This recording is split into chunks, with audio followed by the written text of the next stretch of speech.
Therefore, many of the Jews who had come to visit Mary and had seen what Jesus did believed in him.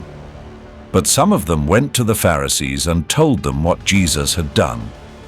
Then the chief priests and the Pharisees called a meeting of the Sanhedrin. "What are we accomplishing?" they asked. "Here is this man performing many signs. If we let him go on like this, everyone will believe in him, and then the Romans will come and take away both our temple and our nation." Then one of them, named Caiaphas, who was high priest that year, spoke up. "You know nothing at all. You do not realize that it is better for you that one man die for the people than that the whole nation perish."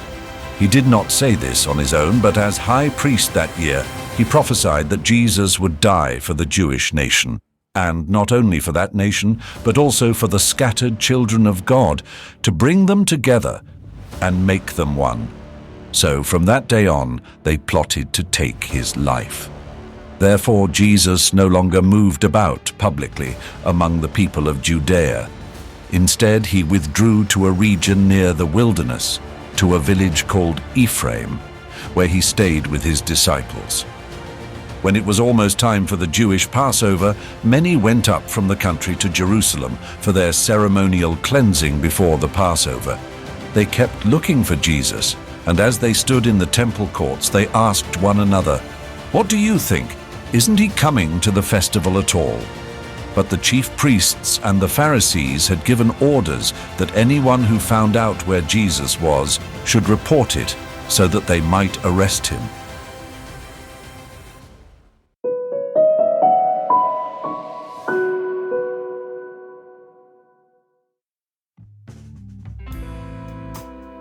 What do we do with what exceeds our capacity to understand? Do we reject it from our consciousness? Or do we view the matter in a new light? In the 11th chapter of the Gospel according to John, we find a story that particularly forces us to confront our approach to life. This is a scene that took place right after the resurrection of Lazarus and represents a collision of heavenly power with human patterns, plans, and fears. In times when our lives seem dominated by the pursuit of maintaining a material status and algorithms suggest what to do, think, or even feel, the effects of Lazarus' resurrection strike like a bolt from the blue. People who witnessed what Jesus did were faced with a choice: to believe that what seems impossible is possible, or to run and report to the Pharisees, trying to sweep the miraculous event under the carpet. Nowadays, just as back then, the miracle of resurrection can become a stumbling block for science and reason. It's amazing that Lazarus' resurrection becomes as much a spark of faith as it is a stumbling block. For some, it is an invitation to faith and trust. For others, it threatens the established order of the world, where control and power seem to be the highest values. Faced with a miracle they could not deny, the chief priests and Pharisees decided to eliminate the source of their unease. The machinery to kill Jesus was set in motion.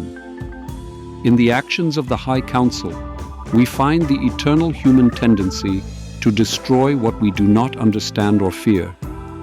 It is better for one man to die for the people than for the whole nation to perish, said Caiaphas, the high priest, not realizing that his words became an unintended prophecy. This story also reminds us of the prophecy of Isaiah from the 53rd chapter of his book. But he was pierced for our transgressions, crushed for our iniquities. The punishment that brought us peace was on him, and by his wounds we are healed.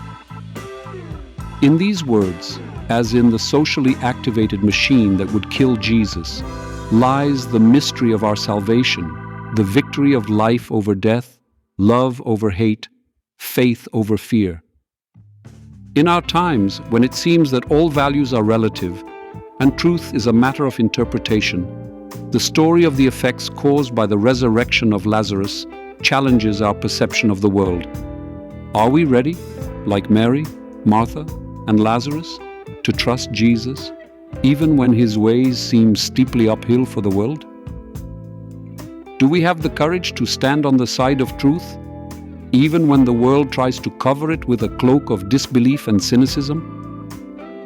Let this story be a reminder to us that at the center of our faith stands not a dogma or doctrine, but the person of Jesus Christ, who came to bring together the scattered children of God. Faced with the challenges of our times, in the face of fear of the unknown and uncertainty of tomorrow, we have hope that surpasses all fears. We also have hope for life, which is stronger than death, and for love, which overcomes all fear. Today we stand at a crossroads, just like those who then met Jesus.